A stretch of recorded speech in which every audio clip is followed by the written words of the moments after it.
What is up, gang? What is up, squad? It's your girl, Queen, and I'm back with another freaking video.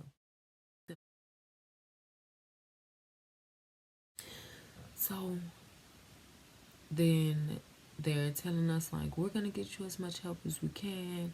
We're gonna try to make sure that you guys are together and everything, and that it works out for you guys. We aren't just gonna leave you at the scene and have you figure it out. It started dying down. Fire rescue left, but the fire marshal, the head marshal, was still there. The police, the first officer to get on scene, was still there, and if I'm not mistaken, his boss was there. I'm waking my baby up. They still walking around, and they're like, well, the Red Cross is gonna come and talk to you guys, and they're gonna give you some help, and they're gonna make sure that you have somewhere to stay. Now, before I proceed with the story, I want to take a moment to thank the Red Cross from the bottom of my heart. I want to thank you guys for being so compassionate, for not only doing your job, but going above and beyond. And a lot of people don't know, but the Red Cross is voluntary. They don't get paid for that. And those people showed me so much love and support that I didn't even get from friends, that we didn't even get from family. Like, some of our family knew that our house burnt down, and it was nothing. And one thing I can say is my mom is always there for everybody. Always. It was like, these people don't know us from nowhere. They never seen us before. They never heard of us before. And they made sure we had somewhere to stay. They made sure we had food. They made sure we had clothes. Not only did they comfort us, but they comforted the children. They gave the 3 little babies, the toddlers, little Mickey Mouse dolls. And those kids love Mickey Mouse. Like, they love Mickey Mouse. And it just made them so happy. It made everything in their world just light up. And it was just like, this is your reality, but we're going to help you get through it. So they issued out funds for us, and we ended up getting an Airbnb. And the first few days at the first Airbnb was a little rocky, because it was like the kids knew that this wasn't home. They were real agitated. They were crying a lot. They were literally like going through it a lot. Like, we were able to accept this is what's going to happen for a while, from Airbnb to hotel to hotel.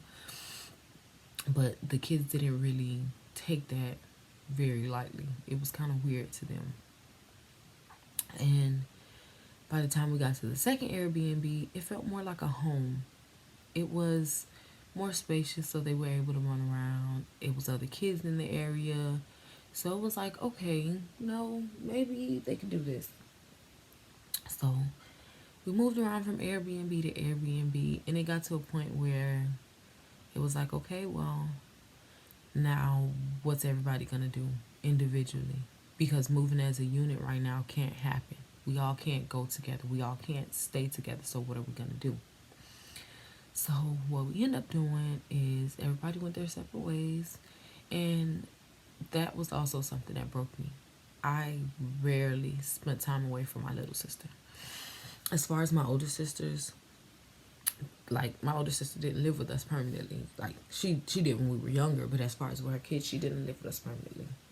So it was not so bad to not be around her every day. Still, I was very hurt that I know, like, that we just all lost everything and we couldn't do anything. And a lot of people may be saying, why did y'all lose everything if only one room was charred? We had toddlers in the house, Artist, his 2 cousins, and the new baby. The chemicals from them putting the fire out would have eaten at the kid's skin. Now, as for adults, it was okay to attempt to wash the clothes and try to do things to, get what you can back. But we couldn't even go in the house. And then even days after, like 2 weeks after, when the city finally said, okay, you guys could go in to try to grab things and grab paperwork and get high school diplomas and everything, we walked in and was devastated. Like, the roof in between the two bedrooms, and my room was across from the room where the fire happened. It caved in. So it made it really hard to get to my room to be able to get anything out anyway. So when I went in, I did go in with the intentions to get my high school diploma, my college degree, my son's birth certificate, my identification, those type of things. Um,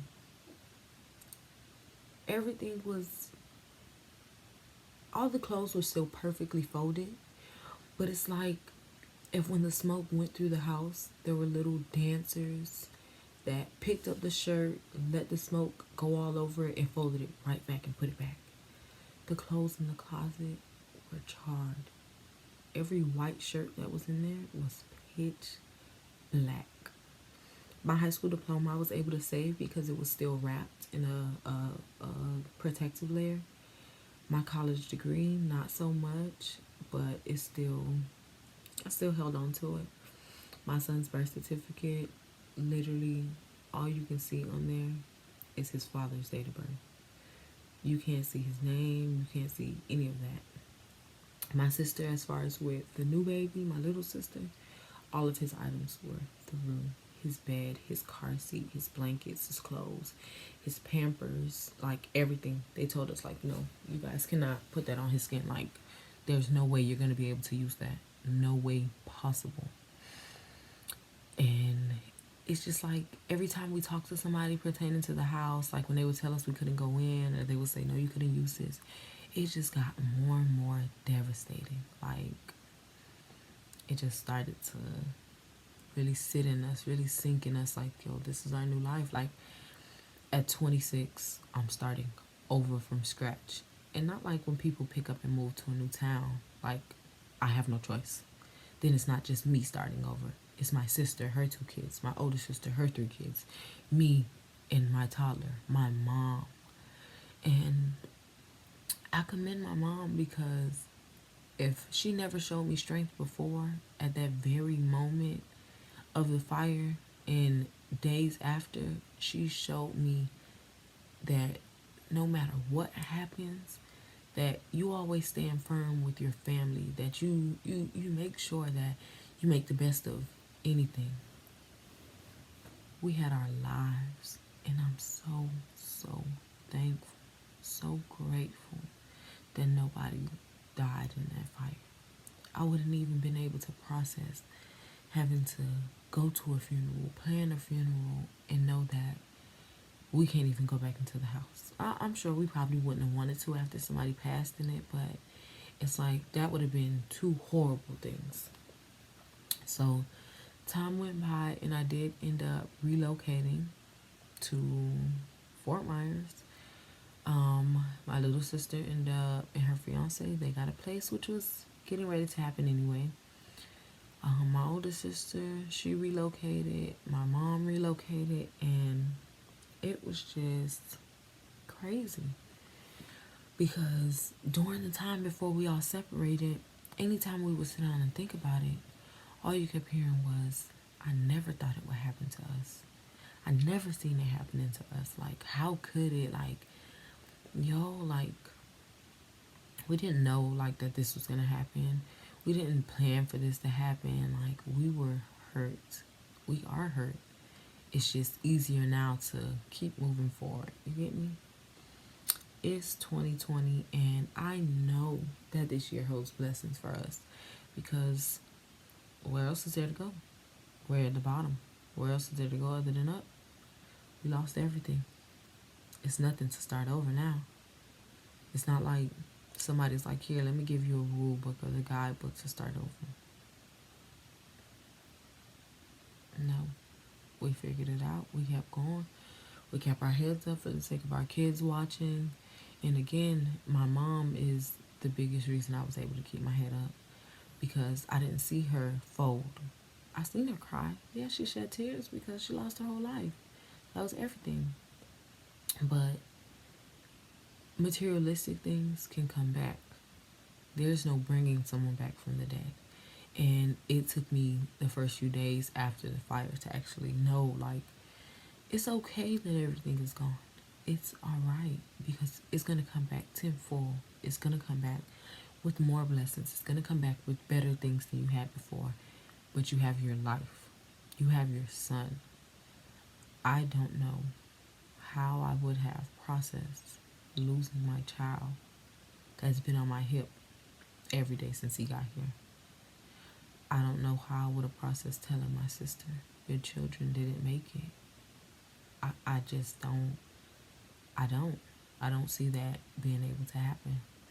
But we made it, and I'm grateful and I'm thankful. And we're beyond blessed for our life. So this video isn't for any pity.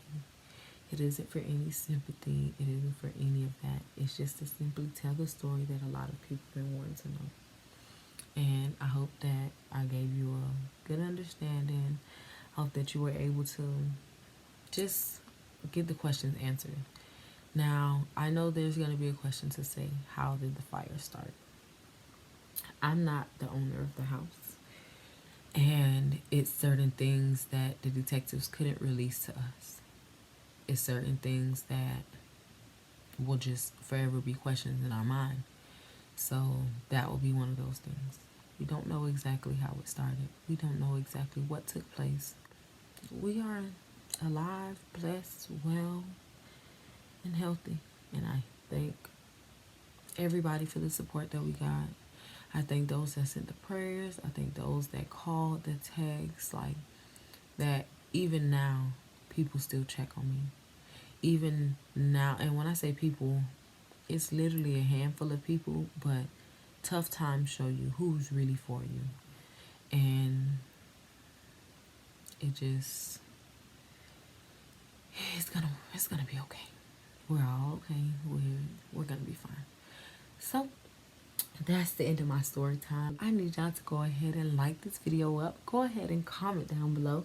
And go ahead and subscribe and join the mob. And I'll see you guys in the next freaking video.